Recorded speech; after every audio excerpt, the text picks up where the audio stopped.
Hi friends, இன்றைக்கி evening routine தான் உங்ககிட்ட ஷேர் பண்ணுறேன். ஈவினிங் ஏதாவது ஒரு ஸ்நாக்ஸ் செஞ்சு தாங்கம்மான்னாங்க.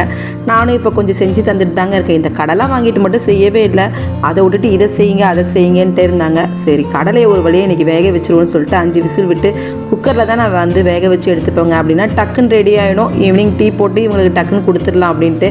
இன்றைக்கி நைட் நான் என்ன சட்னி அரைக்கிறேன்னா, தக்காளி தேங்காயெல்லாம் வதக்கி விட்டு தான். இது வந்து ரொம்ப ஈஸியானதான். உளுந்து எண்ணெய் சேர்த்துட்டு உளுந்து காரத்துக்கு தேவையான அளவு காஞ்ச மிளகாவும் அதோட வறுத்து எடுத்துக்குங்க. வெங்காயம் தக்காளி அதோட இஞ்சி பூண்டும் வந்து சேர்த்துக்குங்க.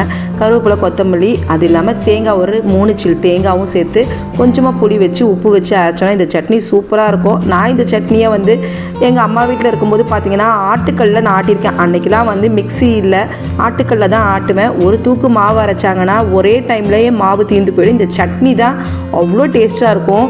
இந்த சட்னி உங்களுக்கு பிடிச்சிருந்தா கண்டிப்பாக லைக் பண்ணுங்க.